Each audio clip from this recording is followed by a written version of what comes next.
वृंदावन में 2 कुंड है। कुंड मतलब पॉन्ड। सो वैसे तो बहुत सारे कुंड होते हैं संसार में, बहुत सारे लेक्स हैं, बहुत सारे पॉन्ड्स हैं,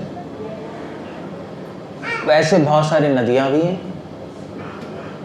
मगर सारी नदियों में गंगा नदी सबसे पवित्र मानी जाती है। नहीं, गंगा, यमुना, कावेरी, नर्मदा, ये पवित्र नदियाँ मानी जाती हैं। ऐसे कुंड भी बहुत हैं, मगर राधा कुंड और श्याम कुंड वृंदावन के वासी लोग, ब्रजवासी लोग पवित्र मानते हैं उसको। So, आज के दिन वो कुंड प्रकट हुआ था। कैसे आज के दिन बना था वो? जैसे उदाहरण के लिए जैसे आप पुष्कर जाओगे, पुष्कर पता है जगह आप सबको, राजस्थान में। तो पुष्कर तीर्थ है, तो वहाँ पे बहुत बड़ा लेक है।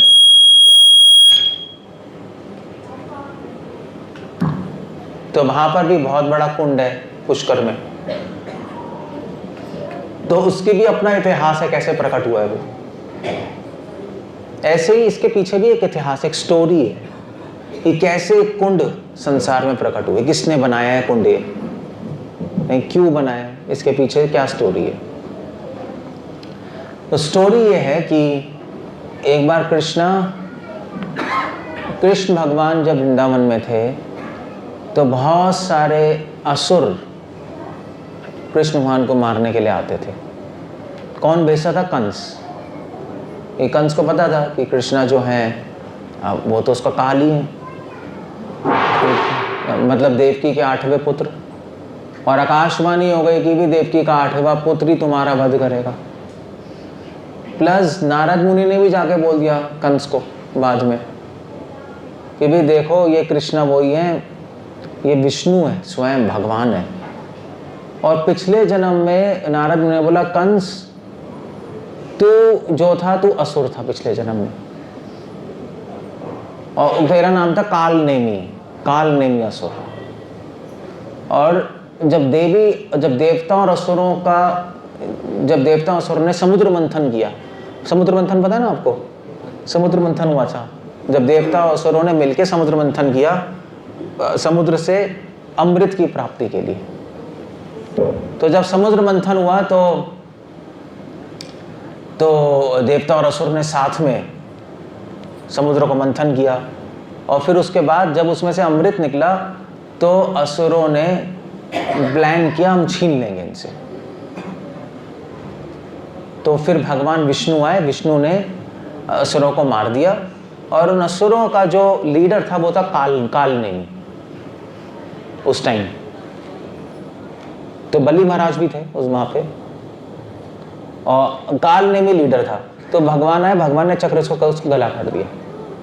तो नारद ने कहा भैया ऐसा है कि कंस से बोला कि तू पिछले जन्म में कालनेमी था, पिछले जन्म में भी विष्णु ने तुझे मारा था, और यही विष्णु अब कृष्ण के रूप में आए, अब इस बार भी तुझे मारेंगे, तो देख ले, अब तुझे बदला लेना है तो अभी ले ले। सो कंस ने कहा भैया ये तो आकाशवाणी में हो गई, मेरा काल है और सही में विष्णु भी हैं, और मुझे पिछले जन्म में भी मारा था, इस जन्म में भी मार देंगे, इससे पहले मुझे मार दें, मैं कुछ कर लेता हूँ। तो बार बार कंस अपने असुर दोस्तों को वृंदावन भेज रहा था कृष्ण को मारने के लिए। खुद भी गया, उसको डर लग रहा था, मैं जाऊँगा पता नहीं मेरे को मार दें उठा के दोबारा चक्र से। तो वो डर के मारे नहीं गया। मथुरा वृंदावन कितनी दूर है? ज़्यादा दूर तो है नहीं, मैं गया ही नहीं। वो अपने फ्रेंड्स को, पूतना को, तृणावर्त को, नहीं भस्मासुर, कौन था वो, धेनुकासुर, बकासुर, अघासुर, इन सबों को भेज के बोलता था मार दो। तो उनमें से जो भी असुर रहता था कृष्ण उनको मार देते थे। कृष्ण क्यों मारते थे उन असुरों को?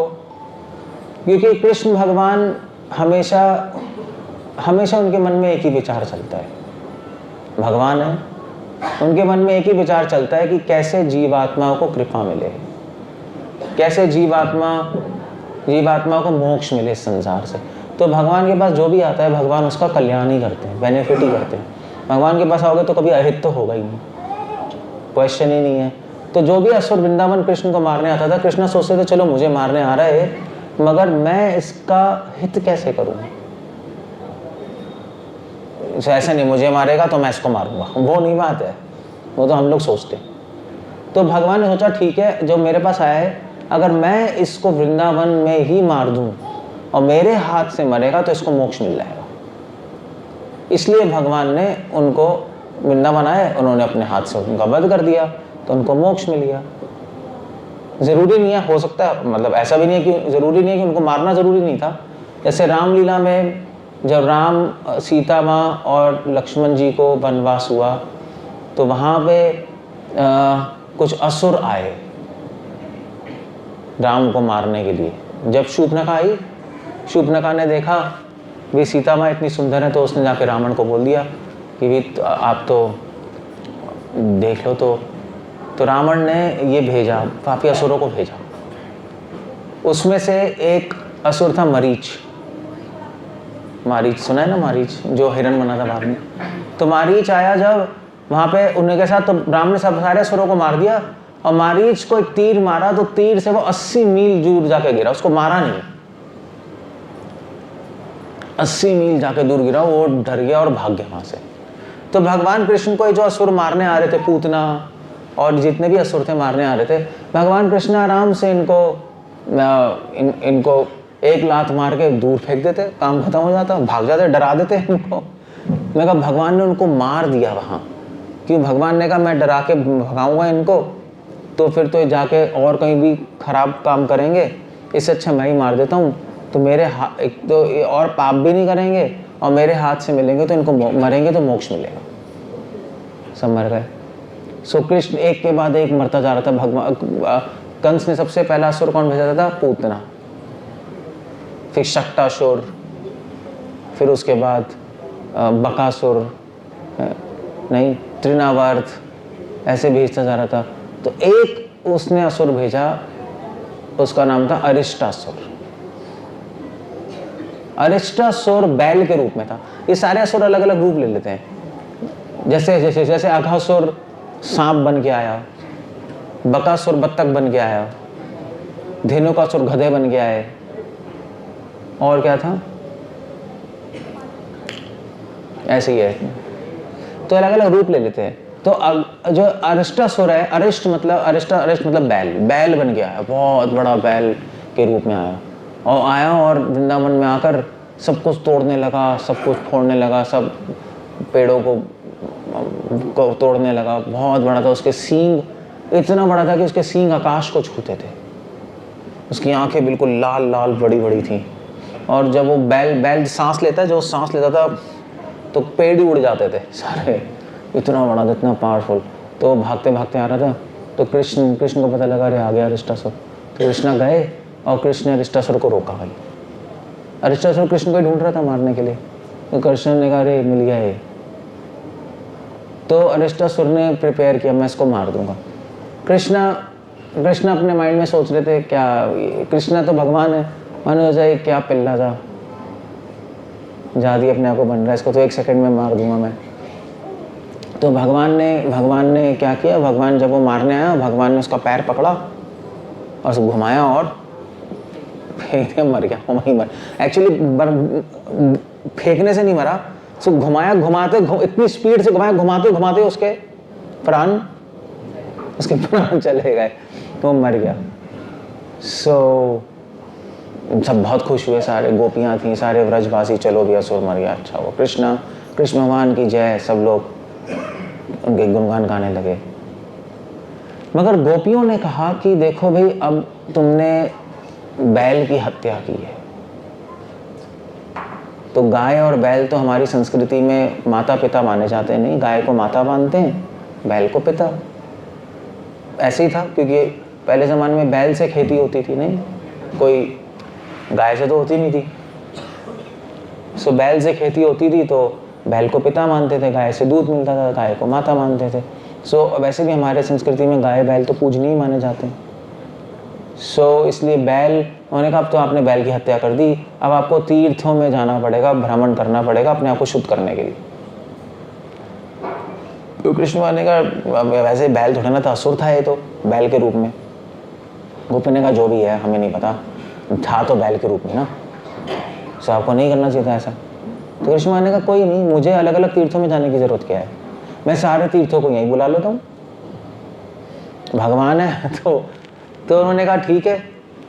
तो कृष्ण भगवान ने सबको गंगा, नर्मदा, कावेरी, सतलज, गोदावरी, इतनी पवित्र नदियों को सबको बुला लिया और वहाँ पर उन्होंने कहा तो कृष्ण भगवान ने अपने पैर से एक गड्ढा खोदा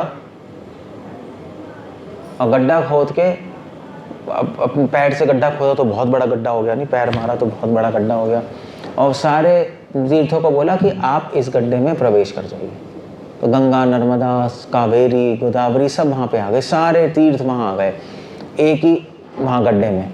और उससे क्या बना? श्याम कुंड, क्योंकि श्याम ने बनाया, कृष्ण ने बनाया। अब यहाँ पे देख लो, यहाँ पे बना पड़ा है श्याम कुंड। तो व्रज में आप जाओगे तो श्याम कुंड जगह है एक। तो कृष्ण भगवान ने उसमें स्नान किया और उन्होंने कहा चलो मैं शुद्ध हो गया, मैं दैट्स इट, तुमने तीर्थों में कहा मेरा प्रायश्चित हो गया। सो गोपियों ने कहा हाँ हाँ ठीक है चलो कोई नहीं। गोपियों ने कहा मगर एक बात है कि मगर तो उन्होंने कहा, कृष्ण ने कहा तुम भी स्नान कर लो तीर्थों में। तो गोपियों ने कहा नहीं तुम्हारे कुंड में स्नान नहीं करेंगे क्योंकि ये तो अशुद्ध हो चुका है, अब हम अपना कुंड बनाएंगे। तो गोपियों ने तो उन्होंने कहा कैसे बनाए? अब गोपियों ने हम कैसे बनाए? कृष्ण तो बुला सकते हैं सारे तीर्थों को, गोपियों ने कहा हम कैसे बुलाएंगे?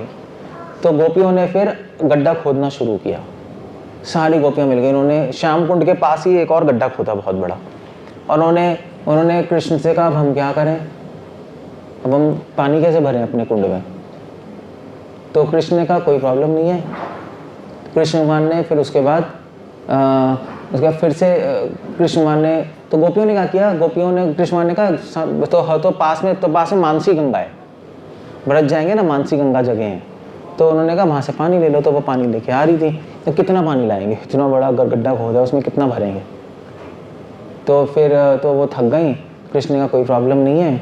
तो कृष्ण भगवान ने फिर से तीर्थों को बुलाया, सबको बुलाया तीर्थों को। तीर्थ आ गए, उन्होंने कहा देखिए अब जो राधा रानी ने कुंड बनाया है और गोपियों ने, राधा लीडर है ना गोपियों की, जो कुंड बनाया है उसमें आप प्रवेश कर जाइए। तो सारे तीर्थ राधा कुंड में प्रवेश कर गए और गोपियों ने उसमें स्नान किया। तो वो उस कुंड का नाम क्या पड़ा? राधा कुंड। तो श्याम कुंड और राधा कुंड पास में ही है।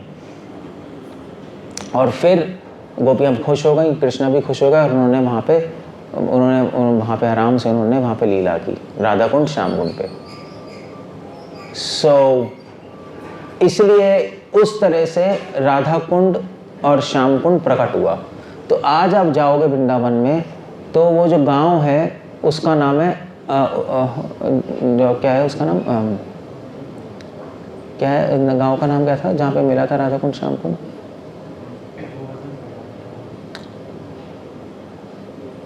अरिष्टपुर, पता नहीं कैसे कुछ ना, हाँ क्या, हाँ आरिट ग्राम। वृंदावन जाओगे ना वहाँ पे आरिट ग्राम है, गोवर्धन जी के पास। मगर आप ऑटो वाले को बोलोगे मैं आरिट ग्राम जाना है, उसको नहीं पता होगा, उसको क्या बोलना पड़ेगा मैं राधा कुंड जाना है, तो वो ले जाएगा। मगर राधा कुंड श्याम कुंड आरिट ग्राम में है।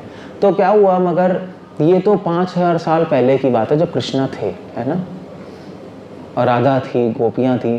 कृष्ण भगवान, राधा रानी सब ने अपनी लीला विराम कर दी। तो 5000 साल पहले था। तो उसके बाद ये 5000 साल में तो पता नहीं क्या क्या हो जाता है, नहीं तो ये सब खो गया, सारा कुंड सब सूख गया, सब खो गया। और लोग वहाँ पे खेती करने लगे, खेत ही खेत हो गए। सारा गोवर्धन तो पहले ही था 5000 साल से, वो तो आज भी है। सारा गाँव सब लुप्त हो गया, खत्म हो गया। तो 500 साल पहले चैतन्य महाप्रभु वो वृंदावन गए। चैतन्य महाप्रभु बहुत बड़े संत और स्वयं भगवान के अवतार। तो 500 साल पहले वो बंगाल में प्रकट हुए और फिर वो वृंदावन गए ब्रज के दर्शन करने। सो वहाँ पे वो लोगों से पूछा उन्होंने कि भी राधा कुंड श्याम कुंड क्या है। अब राधा कुंड श्याम कुंड कहाँ है किसी को पता ही नहीं, क्योंकि लुप्त हो गया वो, तो कहाँ से देखेंगे। तो उन्होंने कहा कि भाई एक गांव है आरिट गांव। आरिट गांव कहाँ है? मुझे आरिट गांव का है। सो आरिट गांव का है, आरिट गांव भी नहीं पता किसी को। तो क्या ये क्या हो रहा है? क्या कर रहे हैं लोग?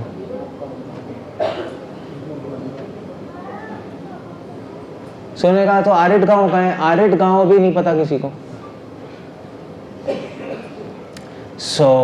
चैतन्य महाप्रभु ने कहा क्या करें।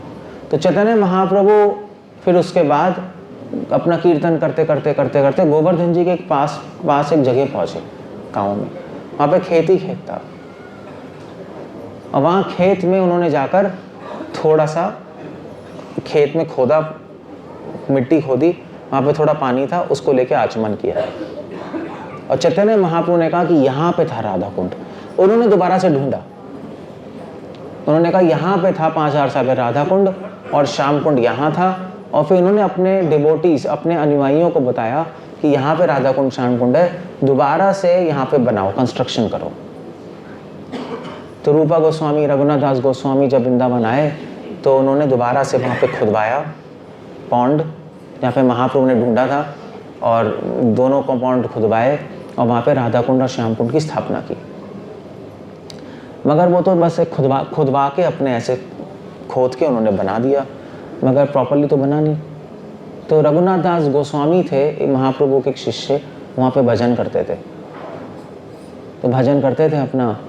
तो एक बार क्या हुआ, एक बार तो उनके पास एक सेठ आया बहुत बड़ा कि आप मुझे आशीर्वाद दीजिए। नहीं आते संत के संतों के पास आते नहीं है, तो आया मुझे आशीर्वाद दीजिए प्लीज़। तो वो आशीर्वाद लेने आया, तो उन्होंने कहा मैं आपके लिए क्या करूं? तो रघुनाथ दास ने कुछ नहीं, भगवान का भजन करो। तो फिर उसने कहा, उन्होंने कहा मैं, तो वो जाके अपना होटल में सो गया। तो रात को भगवान का सपना आया। भगवान ने कहा देखो तुम कुछ करना चाहते हो रघुनाथ दास गोस्वामी के लिए, तो तुम वहाँ पे राधा कुंड श्याम कुंड का कैसे कहते हैं, जीर्ण निर्माण वो करो, जीर्णोद्धार, मतलब उसको प्रॉपरली कंस्ट्रक्शन करा दो, सीढ़ियाँ बनवा दो, घाट बनवा दो, एक प्रॉपर बनवा दो। तुम पैसे हैं। तो सुबह गया, उसने प्रणाम किया, उसने कहा मैं आपके लिए करना था। रघुनाथ स्वामी ने कहा ठीक है, जैसे भगवान की इच्छा।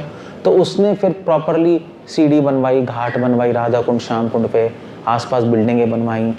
तो आज जो स्ट्रक्चर है वो उस सेठ ने बनवाया था, रघुनाथ दास गोस्वामी की कृपा से, उनके निर्देशन में। इस तरह से राधा कुंड श्याम कुंड प्रकट हुआ है। सो आज के दिन जो है, आज के दिन क्या है, आज के दिन करोड़ों लोग वृंदावन जाते हैं, वृंदावन जाते हैं। और वृंदावन सब कहाँ जाते हैं? राधा कुंड श्याम कुंड पे। और वहाँ पे 12 बजे तक, रात के 12 बजे तक बैठे रहते हैं, क्योंकि जो राधा रानी ने जो कुंड बनाया था 500 साल पहले, बताया ना मैंने, गोपियों ने बनाया, वो तो कृष्ण ने तो बना दिया, अपने पैर से हाथ पैर मारा, गड्ढा हो गया, तीर्थ आ गए। गोपियां तो खोदती रह गई, रात हो गई पूरी, और रात को थक गई तो उन्होंने तीर्थों को बुलाया। तो 12 बजे तक उनका कंप्लीट हुआ था। आज के दिन 12 बजे तीर्थ आई थे वहां पर। तो इसलिए आज के दिन ये लोग तो आज के दिन ही प्रकट हुआ था राधा कुंड श्याम कुंड, इसलिए आज के दिन राधा कुंड श्याम कुंड का बर्थडे है, प्रकट दिवस है। तो सब लोग वहाँ पे जाते हैं, 12 बजे तक वेट करते हैं और 12 बजे स्नान करते हैं वहाँ। तो 12 बजे क्या होता है वहाँ, आज के दिन आज भी देखा जाता है कि 12 बजे जो उसका पानी सफ़ेद हो जाता है, पूरा सफ़ेद हो जाएगा, दूध जैसा बन जाएगा। क्योंकि लोग कहते हैं आज के दिन 12 बजे सारे तीर्थ उसमें प्रवेश कर जाते हैं। उस सारे तीर्थों को बुलाया था ना कृष्ण भगवान ने, सारे तीर्थ, ब्रह्मांड के सारे तीर्थ वहाँ आ जाते हैं। सो अगर आज के दिन 12 बजे जो राधा कुंड में स्नान कर लेगा, इसका मतलब ब्रह्मांड के सारे तीर्थों में उसने स्नान कर लिया। तो आप सोचो, अब एक गंगा में स्नान करने के लिए लोग पागल होते हैं, सारे तीर्थों में आप जा भी नहीं सकते। वैसे भी सारे तीर्थों में स्नान कर लिया उसका, तो सारे तीर्थों में स्नान करने का क्या फल है? गंगा जी में स्नान करने का जो फल है, सारे तीर्थों में स्नान करने का क्या फल होगा? इसलिए कई लोग जाते हैं वहाँ। और जो असली में जो शुद्ध भक्त हैं, जो भक्त हैं, वो इसलिए नहीं जाते कि सारे तीर्थ आ जाएंगे, हम शुद्ध हो जाएंगे। वो इसलिए जाते हैं क्योंकि आज के दिन वहाँ जाके उनको राधा रानी, गोपियों की, कृष्ण की और उनका स्मरण आता है इस लीला का। नहीं, और सारे तीर्थ आते हैं वहाँ पर, तो तीर्थों से प्रार्थना करते हैं, सारे तीर्थों से, कि हमें कृष्ण भक्ति प्रदान कीजिए। सो इस तरह से राधा कुंड श्याम कुंड की स्टोरी है। मतलब यहाँ पे कितने लोग गए हैं राधा कुंड श्याम कुंड? कितने लोग गए हैं? काफ़ी लोग गए हैं ना। आज के दिन गए हो कोई? आज के दिन कोई नहीं गया। बहुत भीड़ होती है वहाँ। पहले मतलब शाम के 3, 4, 12 बजे सुबह के से लोग अपना सीट ले लेते हैं और 12 बजे तो ऐसी भीड़ होती है कि एक के ऊपर एक कूद रहे होते हैं इसके अंदर नहाने के लिए, और छलांग मार रहे थे ऊपर से, छलांग मार रहे। It's horrible situation. हम एक बार गए थे, मैं तो होश उड़ गया, हम तो वापस आ गए। होता है, बट लोग जाते हैं, श्रद्धा है उनकी, जाते हैं। ऐसे आप जा सकते हो कभी, ऐसी बात नहीं है। बट अगर हम नहीं भी जा पाओ, जैसे आज हम नहीं जा पा रहे, सो एटलीस्ट हम स्मरण कर सकते हैं। नहीं, जैसे हम स्मरण कर रहे हैं, हम माइंड से वहाँ पे हो सकते हैं, मन से, और स्मरण कर सकते हैं, और राधा कुंड श्याम कुंड से प्रार्थना कर सकते हैं कि हमें राधा कृष्ण की भक्ति प्रदान करें। तो राधा कुंड श्याम कुंड हम लोगों के लिए, भक्तों के लिए सबसे इंपॉर्टेंट प्लेस है। अब पूछोगे ऐसा क्यों? रूपा गोस्वामी ने किताब लिखी है उपदेश अमृत। उसमें रूपा गोस्वामी लिख रहे हैं कि सारी जगहों में से सबसे इंपॉर्टेंट जगह है वृंदावन। अगर भक्ति चाहिए तो, मोक्ष चाहिए तो हरिद्वार है, ठीक है ना। आपको और कुछ चाहिए, ऐश्वर्य चाहिए, कुछ चाहिए तो और तीर्थ है, मगर कृष्ण का प्रेम चाहिए तो फिर वृंदावन ही है। आपको राम की भक्ति चाहिए तो अयोध्या है, कृष्ण प्रेम वृंदावन। और वृंदावन में भी सबसे हाईएस्ट जगह कौन सी है? उसमें भी सबसे हाईएस्ट जगह है गोवर्धन, क्योंकि वृंदावन में सबसे ज्यादा लीलाएं भगवान ने गोवर्धन पे की हैं। और गोवर्धन में सबसे ज्यादा इंपॉर्टेंट प्लेस कौन सी है? राधा कुंड और श्याम कुंड। राधा कुंड श्याम कुंड गोवर्धन जी की आंखें मानी जाती हैं। अब अगर गोवर्धन को दूर से देखोगे तो गोवर्धन की शेप पीकॉक की तरह है, पीकॉक की तरह। अब दूर से देखोगे ना, पीकॉक शेप में दिखाई देगा, और पीकॉक शेप में, और उसकी जो आंखें वो राधा कुंड श्याम कुंड मानी जाती हैं। ऐसा लगेगा जब तो आजकल तो गूगल मैप आ गए हैं। गूगल मैप नहीं आ गए, गूगल ऊपर से सैटेलाइट से इमेज देखोगे तो पीकॉक की तरह लगेगा ऐसे, और दो आंखें ऐसी, राधा कुंड श्याम कुंड नजर आएगा आपको, दो आंखों की तरह नजर आएगा। सो राधा कुंड श्याम कुंड इसकी दो आंखें हैं। सो गोवर्धन में सबसे इंपॉर्टेंट जगह राधा कुंड श्याम कुंड है। क्यों है वो? इसलिए है, इसलिए नहीं क्योंकि आंखें हैं, वो तो चलो आप इमेज, सैटेलाइट इमेज से ऐसा दिखाई देगा वो। इस वैसे भी अगर सबसे इंपॉर्टेंट क्या आपके शरीर में? आंखें ही तो हैं। आंखें मतलब आंखें सबसे इंपॉर्टेंट है भाई, अंधे ना हो जाए। हाथ काट लो, पैर काट लो, आंखें मत लो, दिखाई तो देगा। और वैसे भी आध्यात्मिक दृष्टि से देखें तो राधा कुंड श्याम कुंड हमारे सबसे इंपॉर्टेंट जगह इसलिए क्योंकि राधा कुंड श्याम कुंड पे राधा और कृष्ण का मिलन होता है। एक भक्त के लिए सबसे आनंद की बात क्या है? जब राधा और कृष्ण साथ में मिलते हैं, तभी तो राधा कृष्ण की पूजा करते हैं हम। तभी राधा कृष्ण की, मतलब जो राम के भक्त हैं उनकी आंखों के लिए सबसे सुंदर दृश्य का कब होगा? जब सीता राम को साथ में देखेंगे, है ना। ऐसे हम लोगों के लिए सबसे सुंदर दृश्य कब है? जब राधा कृष्ण साथ में हो। राधा कृष्ण रोज लीला करते हैं राधा कुंड श्याम कुंड पे, रोज मिलते हैं। वहाँ पे कई लीलाएं होती हैं, तो सबसे ज़्यादा लीलाएं राधा कुंड श्याम कुंड पे हुई हैं। सबसे ज़्यादा राधा कृष्ण का मिलन राधा कुंड श्याम कुंड पे हुआ है। इसलिए हमारे लिए राधा कुंड श्याम कुंड सबसे इम्पोर्टेंट जगह है, क्योंकि वहाँ पे भगवान की सेवा का अवसर सबसे ज़्यादा है, सबसे ज़्यादा है। ये सारी लीलाएं वहाँ हुई हैं। और बाकी जितने भी हमारे आचार्य हैं उनका एक ही लक्ष्य है कि राधा कुंड पे निवास मिले। रघुनाथ गोस्वामी प्रे कर रहे हैं कि राधा कुंड से कि आप सदैव मुझे निवास राधा कुंड पे दीजिए। क्यों हम रहना चाहते हैं राधा कुंड पे? कि इससे भगवान की सेवा का अवसर मिले। राधा कृष्ण साथ में होंगे, हम राधा कृष्ण की साथ में सेवा करना आते हैं। हम कृष्ण की अकेले नहीं करना चाहते, राधा की अकेले ना करना चाहते, साथ में करना चाहते हैं, क्योंकि साथ में वो खुश हैं। हमारा लक्ष्य वो खुश हों, और उनकी खुशी बढ़ाने के लिए हम वहाँ पे कुछ सेवा कर पाएँ। इसलिए राधा कुंड श्याम कुंड हमारे लिए सबसे इम्पोर्टेंट जगह, गौड़िया वैष्णव के लिए स्पेशली। और इसलिए हमारे लिए आज का दिन सबसे इम्पोर्टेंट हो गया। तभी हम लोग राधा कुंड श्याम कुंड का फास्टिंग तो नहीं, हम सेलिब्रेशन करते हैं आज, सेलिब्रेशन में कथा करते हैं, कीर्तन करते हैं, उसके बारे में पढ़ते हैं, स्टोरी डिस्कस करते हैं, दैट्स हाउ इट।